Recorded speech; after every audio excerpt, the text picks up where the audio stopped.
En este video hablaremos acerca del sistema del complemento y sus aplicaciones clínicas. Antes de ver el video, debes haber desarrollado la guía de lectura taller acerca del sistema del complemento, la cual encuentras en la carpeta que tiene el nombre de esta unidad en el módulo de semiología. En este taller debiste haber desarrollado las vías del complemento, los receptores y los reguladores, porque durante la presentación nos vamos a centrar en las consecuencias patológicas de cuando existe alguna falla en estos componentes.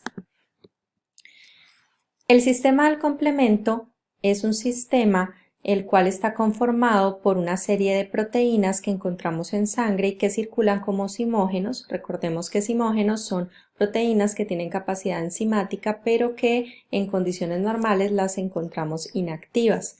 Estas proteínas son sintetizadas en el hígado y conforman una serie de cascada o sistema secuencial que está conformado por tres vías. La vía clásica que encontramos en la mitad de esta diapositiva, que hace parte de una de las vías de la respuesta inmune adaptativa, y esto es debido a que es una vía que se activa por complejos inmunes. Recordemos que los complejos inmunes son la unión entre un anticuerpo y un antígeno, al cual también se le puede llamar complejo antígeno-anticuerpo.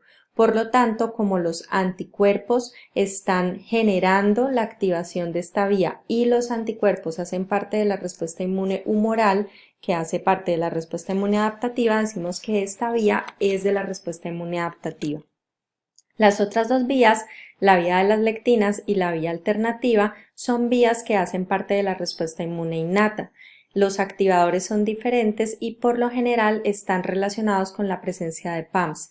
En el caso de la vía de las lectinas, PAMs que contienen azúcares como la manosa, que hace parte de la superficie de ciertas bacterias, y allí la manosa va a ser reconocida por las lectinas, que son los activadores de la vía. Recordemos que las lectinas son proteínas de fase aguda que además se pueden asociar con algunas proteínas con capacidad catalítica como las MAPs que estamos viendo en la imagen. Y existe la vía alternativa, que también hace parte de una vía de la respuesta inmune innata, que se activa por la presencia de PAMs, sobre todo PAMs bacterianos, que atraen a las MASP, que son estas proteasas que podemos tener también en sangre libres y que ellas se encargan de degradar el C3. C3 es una de las proteínas del complemento que tenemos en sangre y que son más abundantes. Cada una de estas vías entonces va a desarrollar unos sistemas en cascada que van a favorecer inicialmente la activación de una enzima que se conoce como la C3 convertasa. La C3 convertasa en cada una de las vías atrae al C3, que es la proteína más abundante, y una vez atrae a C3 es capaz de hidrolizarla en C3A y C3B. C3B es una opsonina y como hay tanta cantidad de C3, entonces este C3 empieza a opsonizar a todo el microorganismo en su membrana, lo que hace que pueda ser eliminado este microorganismo a través de fagocitosis. Entonces siempre decimos que cuando hay formación de la C3 convertasa es la parte donde se amplifica la vía y en muchos casos para muchos microorganismos la respuesta puede terminar allí porque pueden ser eliminados fácilmente a través de la opsonización. Sin embargo, como debemos suponer que hay muchos otros microorganismos presentes en ese proceso infeccioso, pues para algunos la vía continúa. Y la vía continúa hasta la formación de la C5 convertasa en cada una de las vías. Debemos tener en cuenta siempre las moléculas que conforman tanto la C3 convertasa como la C5 convertasa. Y una vez se forma la C5 convertasa, pues se da la hidrólisis del C5b y a partir del C5b inicia la vía común, que es una vía similar para las tres vías del complemento. Acerca de las moléculas que conforman la C3 convertasa y la C5 convertasa, debemos tener claro que en el caso de la vía alternativa, la C3 convertasa está conformada por C3b, Bb, y esta debe estar estabilizada por la properdina. En el caso de la vía clásica y de la vía de las lectinas, la C3 convertasa está conformada por C4b, C2b. Ya en el taller se da una aclaración acerca de la diferencia que existe entre esta nomenclatura que menciona el libro, porque claramente, y lo estamos viendo en la imagen, el libro dice que la C3 convertasa está conformada por C4b, C2a, pero debemos tener claro que con fines académicos se recomienda manejar siempre las fracciones B como las fracciones que se quedan haciendo parte de la vía y las fracciones A como las que se van y son proinflamatorias. Por lo tanto, en mi concepto, yo considero, de acuerdo a esa actualización y de acuerdo a ese nuevo cambio que se piensa dar con fines académicos, que debemos manejar la C3 convertasa como C4b, C2b. Ahora, como el texto del libro no lo ha actualizado y mantiene esta nomenclatura C4b, C2b, que a veces es un poco contradictorio porque hay unas partes del libro donde mencionan la nomenclatura que yo les dije anteriormente, pues cada uno puede tomar la decisión de acuerdo a su criterio personal de cómo puede ser el manejo de esa nomenclatura específicamente en este caso. Y para el caso de la C5 convertasa, en la vía alternativa tenemos que está conformada por C3b, Bb, C3b y en las vías clásica y lectina C4b, 2b, C3b, C4b, C3b, C2b, C3b. Esta sería entonces la vía común a partir de la hidrólisis del C5 por la C5 convertasa. Entonces tenemos el C5b y C5b inicia esta vía común atrayendo a C6, C6 atrae a C7, C7 entra un poco alterando ya la membrana del microorganismo, sin embargo todavía no hay una ruptura. Luego C7 atrae a C8 que entra un poco más ya en esa bicapa lipídica, alterando ya un poco la estabilidad de la misma, y C8 atrae a C9 y C9 se polimeriza en poli C9 que definitivamente abre un poro completamente en la membrana, y todos sabemos que alterar esta estabilidad de la membrana pues va a generar toda una alteración que conduce a lisis.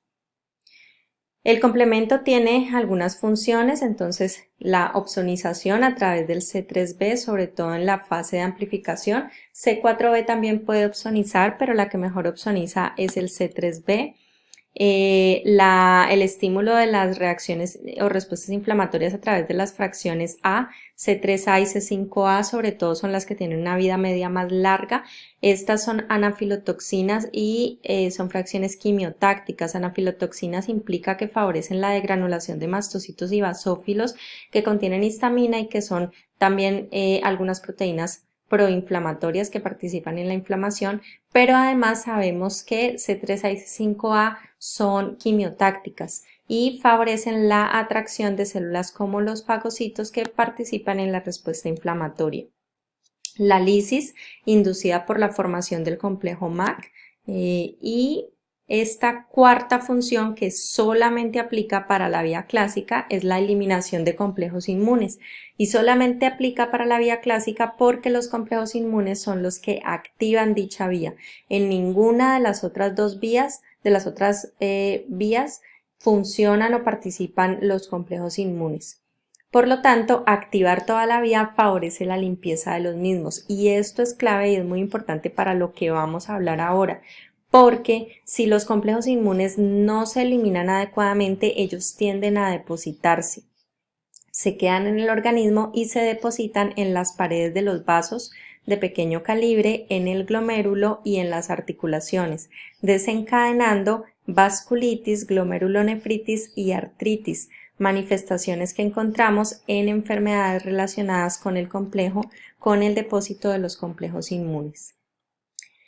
Es importante que entonces también hayan desarrollado los receptores para el sistema del complemento, tanto los que encontramos en esta tabla, en el resumen de esta tabla que nos hace el libro de Havas, pero además incluyendo el receptor tipo inmunoglobulina para el complemento. Y lo importante es que ustedes puedan hacer una tabla propia en la cual puedan clasificar estos receptores, qué moléculas del complemento reconocen, qué células las expresan y cuál es su función.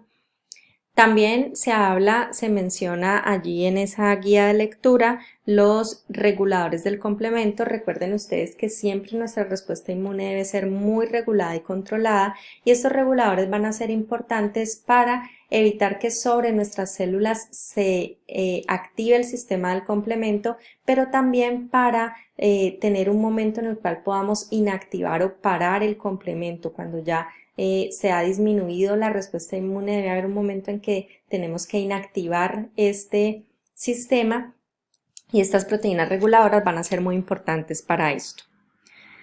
Entonces ahora nos vamos a centrar en hablar acerca de los defectos que podemos encontrar en el sistema del complemento cuando fallan algunas de las proteínas, algunos de los receptores y algunos de los reguladores, lo cual nos va a llevar a algunas enfermedades. Entonces empecemos hablando acerca del déficit en las primeras etapas de la vía clásica, por ejemplo, el déficit en C1. Debemos pensar que si falla C1, la única vía que se está afectando es la vía clásica, porque C1 no participa en ninguna de las otras dos vías, y si falla C1, pues falla todo el resto de la vía, no tendremos vía clásica y por ende no vamos a tener una buena eliminación de complejos inmunes. La respuesta frente a microorganismos va a estar, porque tenemos las otras dos vías que nos van a suplir un poco esa necesidad, pero definitivamente esa cuarta función del complemento que hace que únicamente está a cargo de la vía clásica, pues no la vamos a encontrar, y por lo tanto vamos a encontrarnos con enfermedades por inmunocomplejos.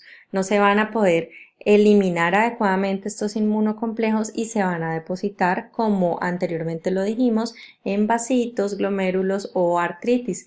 Esto ocurre en enfermedades, por ejemplo, como enfermedad del suero o como el lupus eritematoso sistémico. En el lupus vamos a encontrar esa triada de procesos que se deben a este depósito de complejos inmunes. Otros déficits son los déficits en C2 o C4. Cuando falla C2 o C4, pues debemos entender que no hay C3 convertasa. Aquí lo estamos viendo, pero si hay falla de C2 y C4, podemos ver afectado tanto vía clásica como la vía de las lectinas, porque recordemos que C2 y C4 funcionan en ambas vías y estas dos proteínas van a conllevar a la formación de la C3 convertasa. Por lo tanto, si falla C4, no hay C3 convertasa en vía clásica ni en vía de las lectinas, igual si falla C2 o si fallan ambas.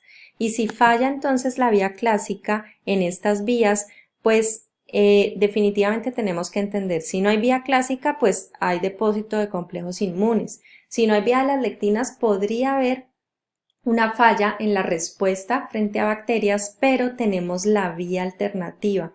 Y la vía alternativa nos soluciona algunas funciones como la opsonización o como la lisis de bacterias, dado que en esa vía no están actuando ni C2 ni C4. Entonces, definitivamente lo que el paciente va a tener presente van a ser enfermedades por inmunocomplejos. Nuevamente, lupus, las fallas de C2 y C4 son muy frecuentes en pacientes con lupus eritematoso sistémico, también las artritis reumatoides, porque la artritis reumatoide es una enfermedad autoinmune que también tiene que ver con el depósito de complejos inmunes. Algunas enfermedades como enfermedad del suero, que se dan por ejemplo frente a los sueros antiofídicos, y algunas manifestaciones de hipersensibilidad frente a bacterias que generan manifestaciones de la respuesta inmune que hacen que se alteren estas vías, y sobre todo si el paciente tiene un déficit, pues no va a responder adecuadamente y los complejos inmunes se van a tender a depositar. Un déficit en la vía de las lectinas. ¿Qué pasaría si no hay lectinas? Recordemos que las lectinas hacen parte de proteínas de fase aguda. Si nuestro hígado no sintetiza lectinas, pues va a fallar toda la vía de las lectinas. Sin embargo, tenemos las otras dos vías, tenemos la vía clásica y la vía alternativa. Entonces, lo que vamos a encontrar cuando nos falla la vía clásica es que vamos a tener múltiples infecciones piógenas en niños menores de 2 años. ¿Por qué? Porque solamente hasta los 2 años el paciente tiene la capacidad de sintetizar adecuadamente los factores que hacen parte de la vía alternativa. La vía alternativa responde muy bien a bacterias piógenas. ¿Y qué son bacterias piógenas? Son bacterias que por lo general producen infecciones en piel y generan pus. En las infecciones piógenas nosotros vamos a encontrar piocitos y los piocitos son neutrófilos que mueren por acción de todo el proceso infeccioso, pero además de piocitos encontramos restos de tejido inducido por el daño de las bacterias, algunos productos de desecho de las bacterias y el exudado, lo cual conforma un fluido que se puede ver amarillo, verdoso y que se conoce como pus. Entonces, las bacterias piógenas son bacterias que tienen PAMPs que favorecen la activación de las vías de la respuesta inmune innata, la alternativa y las lectinas, pero si falla la vía de las lectinas, pues tendríamos nuestra vía alternativa que podría responder adecuadamente, pero solo a partir de los 2 años. Entonces tendríamos niños, bebés, que pueden estar haciendo estas infecciones frecuentemente. Si tenemos todo un déficit en la vía alternativa que podría suceder, por ejemplo, cuando falla el factor B, cuando falla el factor D, cuando falla properdina, entonces ahí tendríamos una falla solo en vía alternativa. En este caso vamos a tener predisposición a infecciones piógenas, sobre todo por bacterias que no tienen azúcares en su superficie, porque recordemos que la vía de las lectinas responde a bacterias que tienen azúcares en su superficie y existen algunas bacterias piógenas que no tienen este tipo de antígenos, por lo tanto van a ser muy dependientes de la eliminación a través de la vía alternativa, y si esta vía no funciona, pues nuestro paciente va a tener múltiples infecciones inducidas por este tipo de microorganismos. ¿Qué pasa si falla C3? ¿Cuáles son las vías que se ven afectadas?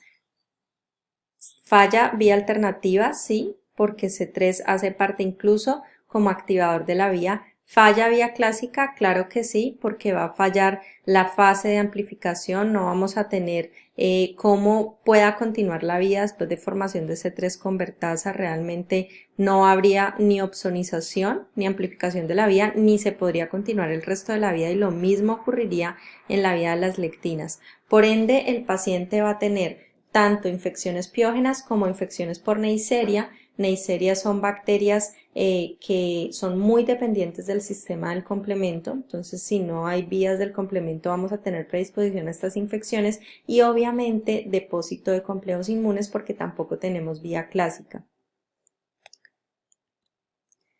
Si tenemos un déficit en la última fase, si solamente falla la última fase, si falla la última fase tendríamos infecciones por Neisseria, porque las infecciones piógenas se pueden controlar muy bien a través de la fase de amplificación, de la fase de opsonización, y los complejos inmunes se pueden eliminar y se pueden limpiar a través del reconocimiento de las moléculas C3b que opsonizan a estos complejos inmunes y que son reconocidas por el receptor CR1 de los eritrocitos.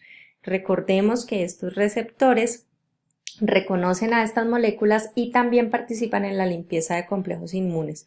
Por lo tanto, solamente la falla en esta última fase, por ejemplo, fallas en C6, en C7, en C8 o incluso en C9, está más relacionado con infecciones por Neisseria que definitivamente son susceptibles de ser eliminadas solo por la formación del complejo MAC.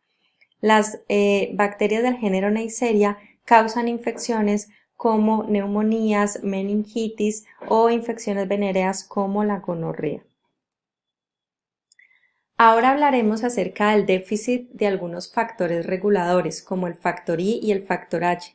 Recordemos un poco cuál es la función del factor I. Normalmente el factor I lo que hace es una proteasa que fragmenta el C4b para inactivarlo y que no se forme la C3 convertasa. Estos reguladores es muy importante para inactivar el complemento cuando ya tenemos controlado el microorganismo para que el sistema vuelva a la homeostasis, pero también lo pueden sintetizar nuestras propias células para protegerse del sistema del complemento. El factor H puede colaborar también con el factor I y además degrada al C3b. Entonces lo que vemos es que tanto factor H como factor I son muy importantes para evitar que se forme la C3 convertasa. Ahora, hablemos de un déficit. Si un paciente no tiene factor I o factor H porque tiene un déficit en el gen que codifica para estos factores, lo que va a pasar es que no hay quien regule y se va a formar constantemente la C3 convertasa. Eso va a hacer que el C3 se consuma muy frecuentemente, que no haya C3 y por lo tanto si se consume C3 pues va a haber predisposición a infecciones bacterianas y a glomerulonefritis por depósito de complejos inmunes en glomérulo. Entonces, definitivamente va a ser muy importante que tengamos la presencia de estos factores reguladores. Otra falla puede ser en el CD59. Recordemos que el CD59 está presente en nuestras células para evitar que sobre ellas se forme el complejo MAC, y cuando falla CD59 podemos tener autoinmunidad por complemento. Existe una enfermedad que se llama hemoglobinuria paroxística nocturna. Es una enfermedad en la cual falla un gen que favorece la expresión del CD59 y de otra molécula que se llama CD55.